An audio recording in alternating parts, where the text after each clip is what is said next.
On the day of my younger sister-in-law's wedding, what I heard from my extended family were incredibly shocking. "There's no seat for a poor ugly person like you. You finished your receptionist duties, so please go home now."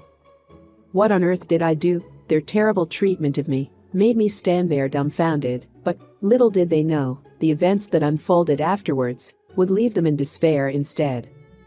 My name is Linda, a 28-year-old office worker. I was raised in a single-parent household where my mother is busy working and I do household chores to manage our daily lives together since childhood. I went on to attend a local national university, and after graduating, I found employment at a general company. Even after starting my job, I continued to live with my mother, supporting each other until I got married. My husband, Mark, is a tall and handsome man, graduated from a prestigious private university. We met through work, and after his persistent pursuit, we got married. His sincerity and kindness have remained unchanged even after marriage. He is a husband I am proud of, and I don't deserve someone like him. Our married life with my husband is going smoothly, but I am troubled by one thing, which is the relationship with my in-laws. Everyone in my husband's family is good-looking, which secretly makes me feel insecure. We come from completely different backgrounds when it comes to eyelids. My family has naturally single eyelid, but my husband's family has beautifully double eyelids. It seems like my mother-in-law and sister-in-law have an excessive confidence in their appearance, or perhaps they revel in a sense of superiority, as they never miss an opportunity to belittle my looks whenever we meet. This is a story from the early days of our marriage. "Your sister-in-law is really ugly, isn't she? And yeah, I wonder why Mark decided to marry a woman with such an unattractive face." It's enough. Thankfully, my father-in-law tries to intervene and stop them to some extent. But my mother-in-law and sister-in-law, who clearly have a complete disdain for me, continue with their verbal abuse. What's with the act? Even my father secretly looks down on this woman. You should say it too. Someone as ugly as you is not suitable for Mark. While being glared at by my mother-in-law and sister-in-law, my father-in-law remains silent. Unable to tolerate their verbal abuse any longer, my husband finally exploded. "Enough is enough. Stop belittling Linda all the time. You don't have the right to speak ill of the person I chose." When my husband shouted like that, my mother-in-law and sister-in-law fell silent, but with dissatisfied expressions. Perhaps sensing their lack of remorse, my husband, without hiding his frustration, said, "Let's go, Linda. I can't take it anymore." My husband said that and took my hand, leading me away from the uncomfortable in-laws' house. After that exchange, we decided to minimize our interactions with the in-laws as much as possible. We moved to an area farthest from their place, where we could still conveniently commute to work. Thanks to that, after the move, we no longer received summons from the in-laws or had them visiting us. Even now, it seems that my husband receives frequent communication, but he seems to ignore everything except for important matters. After cutting off contact with my in-laws and leading a peaceful life, one day my husband received a message from my sister-in-law. It seemed that she is getting married and wanted us to attend the wedding. Strangely enough, it wasn't just my husband who was requested to attend. They also asked for me to be present. Despite the fact that my sister-in-law dislikes me so much, I wonder what could have prompted this change of heart. "Linda, are you okay? You don't have to attend if it's too much for you, you know?" "Yeah, it's a special celebration, I'll attend." I had a slight feeling of unease, but I felt like if I declined, something would be said. So, I decided to participate in my sister-in-law's wedding. And on the day of the wedding, when we arrived at the venue, my husband was immediately guided to the family waiting room. I tried to follow my husband, but I was stopped by my mother-in-law outside the waiting room. "Wait a moment. You will be in charge of the reception." "Huh?" I was suddenly taken aback by being separated from my husband. And my mother-in-law continued speaking.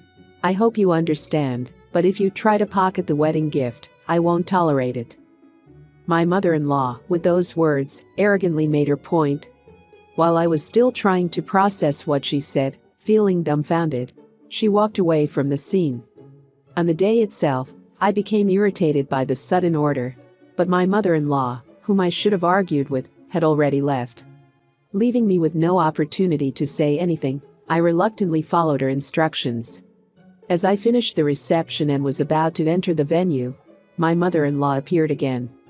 She stopped me from entering the venue and, without offering any words of encouragement, said something even more unbelievable than before. "Wait a moment. Please don't enter the venue." "How, what do you mean?" "I was supposed to be invited to my sister-in-law's wedding. So what does she mean by telling me not to enter the venue?" I couldn't understand my mother-in-law's words and asked for an explanation. However, her response was incredibly cruel. "I meant it literally. I invited you just to handle the reception. I won't let someone like you participate in my daughter's wedding. Now that your job is done, just go home. There's no place here for an ugly and poor person like you." Wah! With a snort and mocking laughter, my mother-in-law turned on her heels. I was left stunned by her cruel treatment and couldn't move from the spot for a while. I later learned from my husband that he was busy greeting relatives at that time. When he finished the greetings and noticed my absence, he had a bad feeling and checked the seating chart. He quickly realized that my seat was missing and hurried back to the family waiting room to confront my mother-in-law. "What's going on? Why isn't Linda's seat here? Didn't you all insist on inviting her?" My husband shouted angrily, expressing his frustration. According to him, my mother-in-law and sister-in-law responded, with faces that seemed to consider it obvious. "We're not going to let someone like her attend Emily's special wedding. We didn't prepare a seat for a poor, ugly woman from a single-parent household from the beginning. We are ashamed to let such an ugly woman meet everyone as a wife of her brother. So, we just let her serve as a receptionist and go home. You don't want to attend with such a person, do you?" Without any remorse, the women grinned and laughed. It seemed that the husband was at a loss for words. Did Dad know about this? My husband snapped at my father-in-law, regaining his composure. My father-in-law, in a flustered manner, replied, "Well, it would spoil the festive atmosphere, wouldn't it?" My father-in-law awkwardly made excuses. In other words, it meant that he had knowingly ignored the intentions of my mother-in-law and sister-in-law. My husband was extremely furious with such family members. It seems he shouted with a red face, bursting with anger. "Both Dad and Mom, and even my sister, all of you are the worst. Fine. If you're going to have that kind of attitude, I have my own thoughts too." Saying that, the husband glared at them and left the waiting room. It is said that he then made a phone call to a certain place. "Oh, I see, I understand. Well then." After ending the call, the husband put away his smartphone. At that moment, my mother-in-law, with an exasperated expression, came to bring him back. "Mark, stop saying foolish things and come back to the venue quickly. The ceremony is about to start." My mother-in-law doesn't change her attitude, that it's only natural for her not to allow me to attend. Just as my husband was about to explode with anger again at her, a staff member from the wedding venue rushed over in a flustered manner. "Oh no, it's a disaster. The majority of the groom's guests have left." What? What on earth happened? Upon receiving the report from the wedding venue staff, the in-laws hurriedly made their way to the venue. As the staff had mentioned, despite the imminent start time of the ceremony, the guests who were supposed to attend had disappeared in large numbers. Seeing the empty and deserted venue, the bride's parents, who had also received the same report, were standing there in shock, stunned and motionless. Upon witnessing this, the husband reportedly said, "Well then, I'll leave too," and left the scene. Around the time when the husband left the venue, I, who had been expelled from the venue, couldn't bring myself to go home alone. Instead, I wandered around the vicinity of the venue, killing time until the end of the ceremony. I had sent a message to my husband, informing him that I was waiting outside after being expelled by my mother-in-law. So I hoped he would join me after the ceremony. As I waited for my husband, a group of men in suits started coming out from the venue. It was still early considering my sister-in-law's wedding had just finished. So it must have been another wedding that had ended. Oddly enough, they didn't seem to be carrying any wedding favors. While pondering about this, I absent-mindedly observed the group. To my surprise, the group started approaching me, and the man at the front called out to me, "Are you Linda? We are always grateful for your mother's kindness." Huh? By the man, who bowed and said that, and the people behind him, I was bewildered. The man in front of me seems to know me, but I didn't recognize the person. So I was at a loss for how to respond when someone I didn't remember bowed to me. My husband came out from the venue. "Ah, there you are. Linda, sorry for making you wait." "And Mark? Wait, why isn't it time for the ceremony to end yet?" "N.A. Ah, yeah, I left without participating in the ceremony." When I was bewildered and asked him, my husband said it with a smile, appearing somewhat refreshed. His demeanor only added to my confusion. "Huh? You're not participating in the ceremony, why? And, as family, is it okay for you not to participate?" "Linda, calm down. I'll explain everything." As my husband explained the story, I was surprised. First, the man who had bowed to me earlier was the groom's boss. Furthermore, the groom was an employee at the company my grandfather runs, and his boss happened to be my mother's subordinate. My maternal grandfather runs a company, and my mother also works there as an executive. While it is true that I grew up in a single-parent household, my mother, being an executive, earned a high income.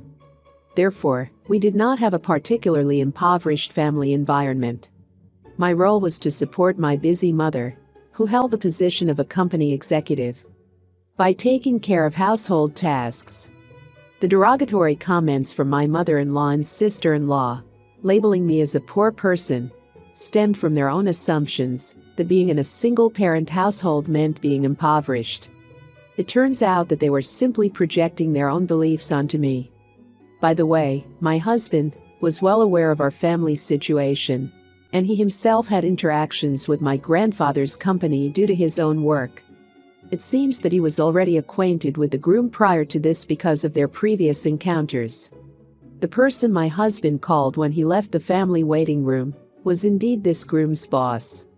My husband apparently told the groom's boss about the terrible treatment I received, where despite my in-laws inviting me to the wedding. Upon hearing that, the groom's boss became indignant and said that he didn't want to celebrate a couple who would treat someone in such a manner. He then left the venue with his subordinates. While I was receiving such an explanation from my husband, he received a call from my mother-in-law on his phone. Unable to completely ignore the persistent phone calls, my husband reluctantly answered the phone with a pained expression on his face. Then, we could hear the voice of my panicked mother-in-law. Even though we didn't have the speakerphone on, her voice was loud enough for us to clearly hear. She was shouting at the top of her lungs, "Mark, it's terrible." The groom's boss suddenly said he couldn't bless the marriage between the groom and that bride, and left. My mother-in-law was in a state of panic. My husband casually remarked as if it was only natural, "Ah, I see. Well, it's a typical reaction for most people." "What are you talking about? What do you know? What did you say to them?" While she changed in attitude, my husband responded to my angry mother-in-law, surpassing calmness, and answered in a manner that could be described as cold. "Whatever. I simply stated the facts. The bride and her family are terrible people." What is that supposed to mean?" "The groom is in a panic, and my daughter is crying. The wedding has become a disaster. What are you going to do about it? Take responsibility." Ignoring my mother-in-law, who was shouting like a madwoman, my husband hung up the phone.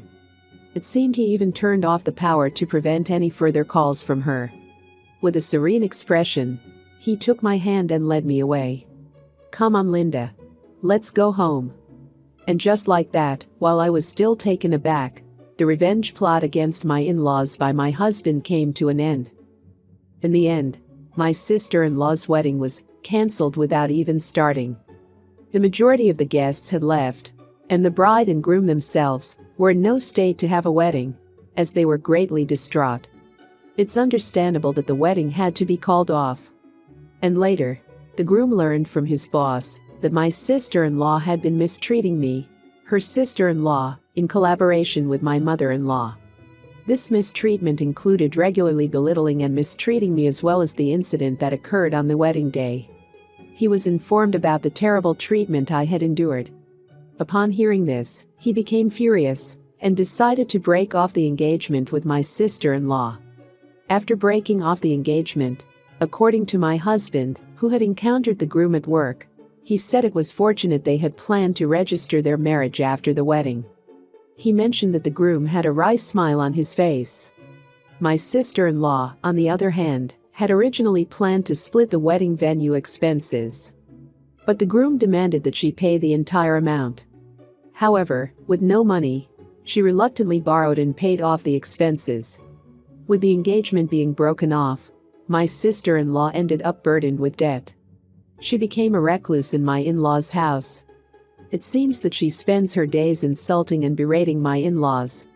It's because of you all that I was abandoned by him. I had to go into debt, and my life is a mess. How could you do this to me? Please calm down. Shut up, you damn old hag, according to my husband, who went to see the state of my in-laws. My mother-in-law had become worn out from being constantly insulted by my sister-in-law every day. Due to stress, and had severe skin problems. Both of them had lost any trace of their once proud beauty. The wedding venue that was supposed to hold their wedding had suffered from spreading rumors and a significant decrease in customers to the point of near bankruptcy. The wedding venue was not at fault, so I feel sorry for them. According to my husband, his phone received daily messages from my in-laws, seeking help and asking for a resolution to the situation. However, my husband chose to ignore and continue disregarding their pleas for assistance. My husband chose not to respond or address their messages, and he continued to ignore them. In the midst of all this, my husband decided to change jobs and join my grandfather's company, and we moved closer to my family's home. I had been wanting to support my mother, who was still working, and my husband realized this and made it happen. I'm very happy about my husband's thoughtfulness. Additionally, when we moved, my husband changed his phone number, completely cutting off all ties with my in-laws. Recently, my husband's phone hardly rings at all, and we are able to enjoy peaceful days. I won't have to hear anything from my in-laws anymore. From now on, my husband and I can focus on enjoying a happy life together.